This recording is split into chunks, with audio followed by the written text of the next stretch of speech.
mesdames, messieurs, bienvenue à bord de cet Airbus de la compagnie Japan Airlines à destination de Tokyo.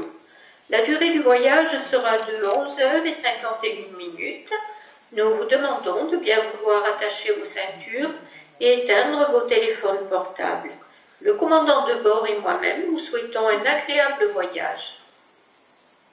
Mesdames et messieurs, bienvenue à bord de cet Airbus de la compagnie Japan Airlines à destination de Tokyo.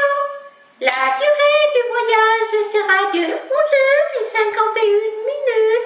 Nous vous demandons de bien vouloir attacher vos ceintures et éteindre vos iPhones.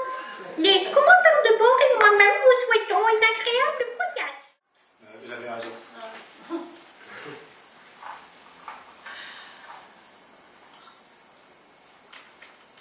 Bon, ça fait 2 heures qu'on est parti, on va pas tarder à survoler la Sibérie.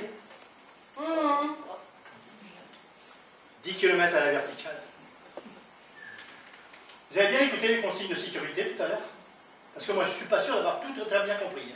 Oui, mais de toute façon, hein, en cas de chute en piqué sur la Sibérie, vous savez, je sais pas si c'est en se mettant une bouée autour de la tête qu'on s'en sortirait.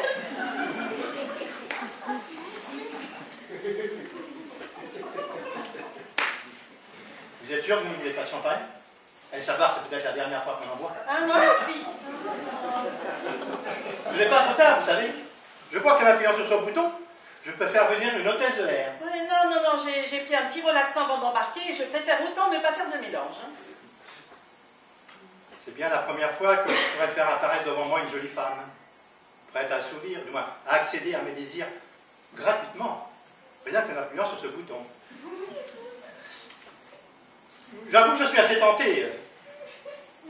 Je suis peut-être déjà au paradis. Non, mais les temps ont changé, hein, vous savez. Maintenant qu'il y a aussi des femmes comme passagères en classe affaires, eh bien parfois c'est un steward qui vient lorsque vous appuyez sur le bouton là-bas. Je crois qu'il nous amène du champagne. Non mais désolé, hein, je peux vraiment pas vous accompagner. Moi il faut que j'ai les idées claires là en arrivant à Tokyo et avec le Xanax là, et en plus du décalage horaire, ben, c'est déjà pas gagné. Hein. Ah oui, le décalage horaire. Ça aussi c'est nouveau pour moi. Moi le plus loin que j'étais allé jusqu'ici c'était à la Bourboule. Mon voyage de noces, alors vous comprenez. Très très loin, je m'en souviens plus. Mais dites-moi Tokyo, c'est 10 heures de plus ou 10 heures de moins? De plus. Donc, c'est comme si on perdait 10 heures de notre vie. C'est dingue quand on y pense. Si vous voulez. Hein. Mais alors, où est-ce qu'on est passé ces 10 heures là? Dans la 4e dimension?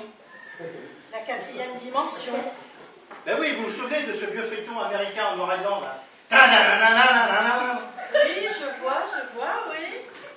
Eh bien, il y avait un épisode qui se passait dans un avion. Voilà. Après le Titanic, la 4e dimension. Non, mais vous avez vraiment décidé de me faire flipper. Pardon. Je ne vous raconterai pas ce qui se passait dans cet épisode, je vous le promets. Mais je peux quand même vous dire que c'était assez flippant. Hein. Bon, ça va. Mais dites-moi, où est-ce que vous vouliez en venir là? Vous m'avez bien dit que vous aviez gagné un voyage pour 2 personnes à Tokyo. Oui. Bon, bah alors, qu'est-ce que vous avez fait de votre femme? Un voyage debout en 2e classe? Ou alors elle a déjà disparu dans la 4e dimension? Ma femme est décédée. Oh, je suis vraiment désolée. Qu'est-ce que je dis moi? Pardon, je suis vraiment désolée. En fait, c'est elle qui s'était inscrite à ce concours. Elle est morte juste après la proclamation des résultats. Émotion? On ne sait pas exactement. Ben, on n'est pas du tout obligé de me raconter, hein. Écoutez, elle était magasinière chez un grossiste en surgelé. Quand on l'a appelée sur son portable pour lui dire qu'elle avait gagné, elle était en train de ranger des palettes de steak haché dans la chambre froide. Ses collègues se sont aperçus de rien. Elle a dû avoir un malaise. C'est épouvantable, ça. Oui. Moi j'étais parti chez ma mère à Clermont-Ferrand. J'y vais 2 fois par mois. Alors je ne me suis pas inquiété non plus. Hein. Quand on l'a retrouvée le lundi matin, elle était dure comme de la pierre. Son portable toujours à la main. Bien sûr, j'ai pensé à l'instant la ramener comme ça chez nous, en attendant qu'on puisse la ranimer. Ah oui, quand la médecine aurait fait des progrès. Ouais.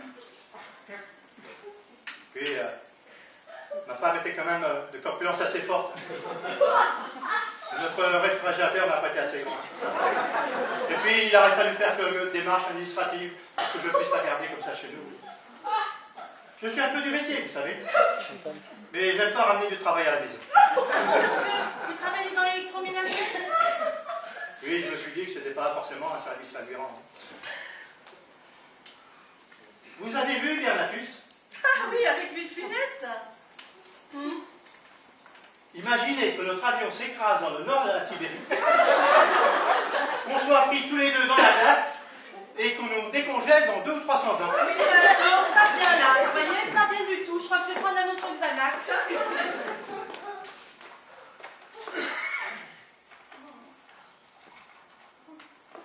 Et c'est comme ça que je me suis retrouvé tout seul en première classe. Comment ça, comme ça?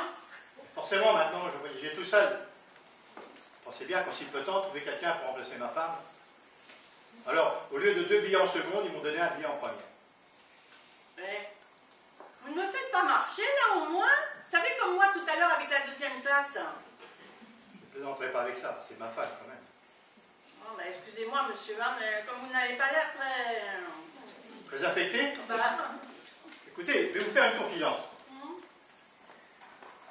Ma femme et moi étions en froid depuis quelques années.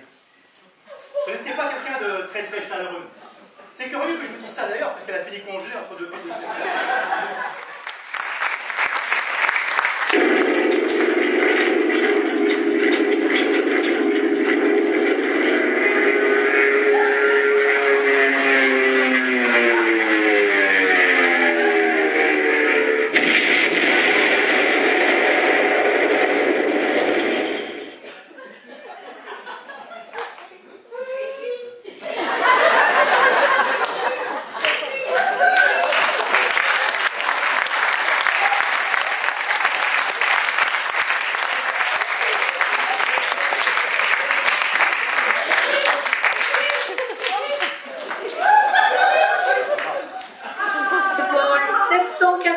en provenance de Paris et à destination de Tokyo vient d'atterrir quelque part. Le metteur en scène et son équipage vous souhaitent un bon séjour.